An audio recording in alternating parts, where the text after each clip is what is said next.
Exemple 9, on vous donne cet ensemble, alors on vous demande de montrer que c'est un sous-espace vectoriel et d'en trouver une famille génératrice.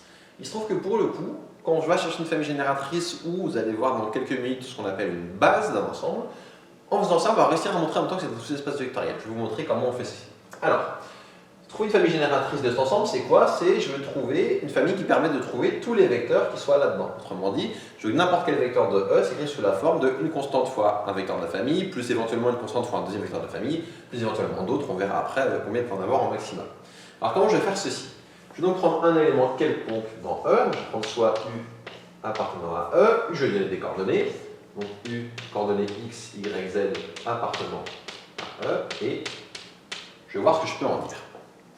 Alors, qu'est-ce que je peux en dire? C'est que la seule info que j'ai, c'est que Z est égal à 0. Autrement dit, c'est que U s'écrit sous la forme X, Y, 0.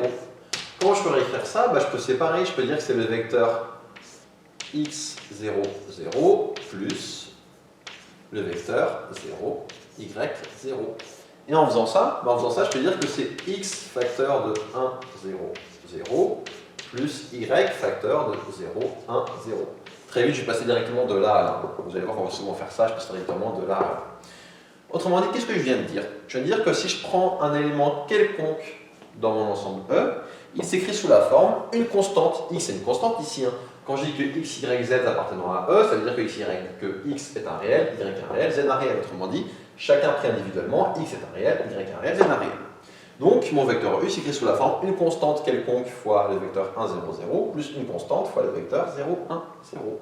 Autrement dit, qu'est-ce que je viens de dire? Je viens de dire que n'importe quel élément de E peut s'écrire en fonction de ce vecteur et celui-ci. Donc, ça signifie que la famille 1, 0, 0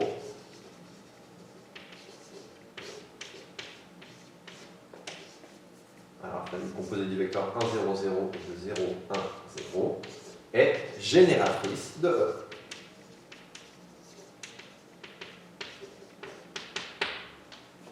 Autrement dit, ce qu'on peut dire, autre façon de l'écrire, c'est que E peut s'écrire sous la forme vect, c'est-à-dire sous-espace vectoriel engendré par le vecteur 1, 0, 0 et 0, 1, 0.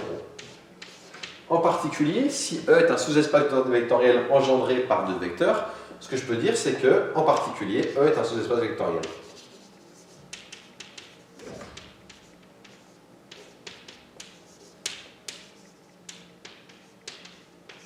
E est un sous-espace vectoriel de R3. En fait, dire que c'est le sous-espace vectoriel engendré par un ensemble, ça signifie bien que c'est un espace vectoriel. Donc voilà qui termine ici ce premier exemple où on voit comment on détermine une famille génératrice. C'est ça qu'on va très souvent faire pour déterminer ce qu'on appelle une base, vous allez voir ça dans quelques minutes, et c'est ça qu'on va le plus souvent faire dans ce chapitre. Vous allez voir, à force de faire ça plusieurs fois, c'est pas très compliqué. Donc ce chapitre peut faire peur, mais comme on n'a pas beaucoup d'heures à passer dessus, on ne va pas aller très très loin, et vous allez voir qu'on ne va pas faire beaucoup plus compliqué ce genre de choses.